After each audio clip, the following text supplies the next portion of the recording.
মা আইতাছি বাবা। ও বাবা, আমি তো রান্না করতেছি, ব্যাগ ট্যাগ নিয়ে কই যাইতাছো? আমি ভাইবা দেখছি আমার শ্বশুর যে শর্তগুলো দিচ্ছে সেগুলো মাইনা নিম, তাই আমি ঢাকা চলে যেতেছি শ্বশুর বাড়িতে বউয়ের কাছে।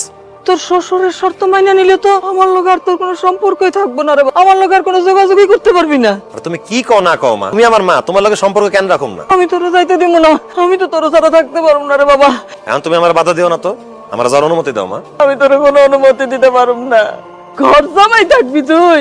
অভাব অন্টন কষ্ট খিদা নিয়ে আমি বড় হয়েছি, এই অভাবে সংসারে আমি থাকুম না। তাই আমি আমার শ্বশুর বাড়িতে চলে যাবো, সেখানে গিয়ে ঘর জামাই থাকবো। তোমার মতো আমার শ্বশুর গরিব না, সে বড় লোক, সে আমার লাইফ সেটেল করে দিব। বড় লোক শ্বশুর বাড়িতে আরামে এসে থাকবো, আমার জীবনে অভাব অনটন দুঃখ কষ্ট কিছুই থাকবো না। আর আমার কোনো টাকার অভাব হইব না, শ্বশুরের টাকা মানে তো আমার টাকা। তুই যদি ওই বাড়িতে ভালো থাকোস, সুখে থাকোস, আমার ভালো লাগবো। একটা কথা, বড় লোক শ্বশুর বাড়িতে বড় লোক হইতে যাইয়া বড় লোক শ্বশুরের চাকর হইয়া যাইস না। ফালতু কথা কয় না তো মা, আমি যাইতেছি, আমার জন্য দোয়া করো। মায়ের কইতে হয়, মায়ের দোয়া তো সব সময় থাকে রে বাবা। তুই এই বালা জোড়া নিয়া বৌমার হাতে দিবি। ঠিক আছে, দিয়ে দেব, যাই আমি। ও শাহিদ বাবা, তোর লগে আর দেখা হইব তো আমার? দেখা হইব।